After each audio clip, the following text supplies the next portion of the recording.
Hello viewers, রূপালী kitchen থেকে আমি সবাইকে স্বাগত জানাই। আবারও আপনাদের সামনে হাজির হয়েছি নতুন একটি রেসিপি নিয়ে। আজকে আমি আপনাদেরকে বানিয়ে দেখাবো 4 পিস ডিম আর পালং শাক মুসুর ডাল দিয়ে দারুণ স্বাদের একটি রেসিপি। খেতে অসাধারণ লাগে। আর যেসব বাচ্চারা সবজি খেতে পছন্দ করে না, তাদের যদি এইভাবে এই ডিম আর ডাল পালং শাক দিয়ে এইভাবে যদি একটা মিক্সড করে বানিয়ে দেন, তাহলে কিন্তু ঝটফট ফিনিশ করে দেবে।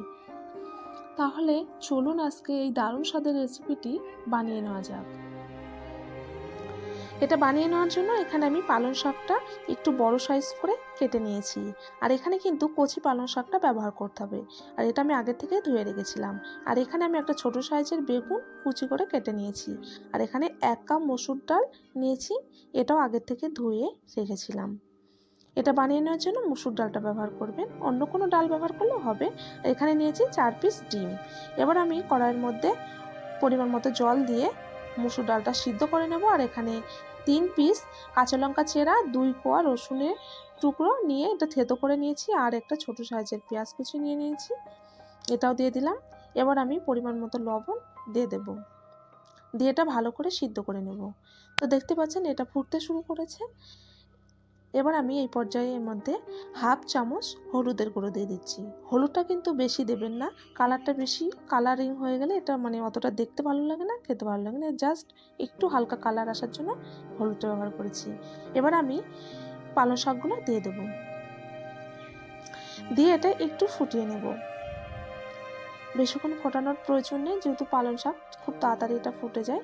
তো দেখতে পাচ্ছেন এটা ফুটতে শুরু করেছে আর ডালটাও কিন্তু ভালোভাবে সিদ্ধ হয়েছে। এবার আমি এটা নামিয়ে নেব। তো এখানে আমি একটা তাওয়া বসিয়ে দিয়েছি। এবার আমি যে ডিম 4 পিস নিয়েছিলাম সেটা ভেজে নেব, একটা অমলেট বানিয়ে নেব। তো এখানে আমি পরিমাণ মতো তেল দিয়ে 2 স্পুন তেল দিয়েছি, সরিষার তেল। আর এটা আমি ভালো করে লবণ দিয়ে ফাটিয়ে নিয়েছি এই ডিমটা। তো এবার একটা অমলেট বানিয়ে নেব। তো দেখতে পাচ্ছেন একটা বড়সড় সুন্দর একটা অমলেট বানিয়ে নিয়েছি। আর এটা ঢেকে দিয়ে আপনারা অমলেটটা বানিয়ে নেবেন, তাতে করে কিন্তু অনেকটা ফুলে আসবে। তো দেখতে পাচ্ছেন এটা আমি ঢেকে বানিয়েছি। আর এইভাবে পিস পিস করে কেটে নিতে হবে, ঠিক এরকম সাইজ করে এটা কেটে নিতে হবে।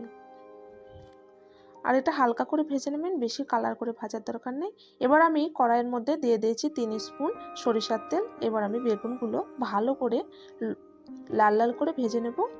এখানে হলুদ আর লবণ দিয়ে বেগুনটা ভালো করে ভেজে নিতে হবে, একদম পুরো লাল কালার করে কিন্তু এটা ভেজে নিতে হবে। তো কালারটা চেঞ্জ হয়ে এসছে, এটা কিন্তু পুরোপুরি ভাজা হয়ে গেছে। এবার আমি এই পর্যায়ে এটা নামিয়ে নেব। একই তেলে দিয়ে দিচ্ছি 2 পিস শুকনো লঙ্কা, আর দিয়ে দিচ্ছি 1 স্পুন গোটা জিরা আর 1 স্পুন কালো জিরা। একই সঙ্গে দিয়ে দিচ্ছি হিং। কালারটা চেঞ্জ হয়ে এসছে। এবার আমি ডালটা দিয়ে দিচ্ছি। এবার আমি উপর থেকে যে ডিমগুলো পিস করে কেটে নিয়েছিলাম সেগুলো উপর থেকে এভাবে দিয়ে দেব। আর একই সঙ্গে বেগুন ভাজাগুলো কিন্তু উপর থেকে দিয়ে দেব। এটা বেশি নাড়াচাড়া করব না, যেহেতু এটার মধ্যে ডিম দেওয়া আছে। তো এইভাবে 2 থেকে 3 মিনিট ফুটিয়ে নিতে হবে। তো ফুটে গেছে, এটা 3 মিনিট হয়ে গেছে। দেখতে পাচ্ছেন কেমন তেজে এটা ফুটছে। তো উপর থেকে একটু গরম মশলা পাউডার দিয়ে দিলাম। তো এটা দেখতে পাচ্ছেন পুরোপুরি কমপ্লিট হয়ে গেছে আমার। আর খেতে কিন্তু অসাধারণ লাগে। আর যেহেতু এটা ডাল আমি বানিয়েছি, তার জন্য একটু ঝোল ঝোল বানিয়ে নিয়েছি, ডাল যেমনভাবে বানিয়ে নেয়।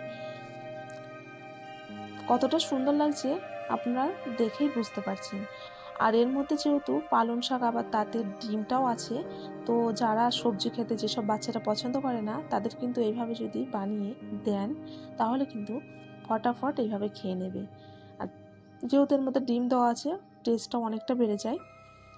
তো আমার এই রেসিপিটা আপনাদের কেমন লেগেছে কমেন্ট বক্সে জানিয়ে দেবেন।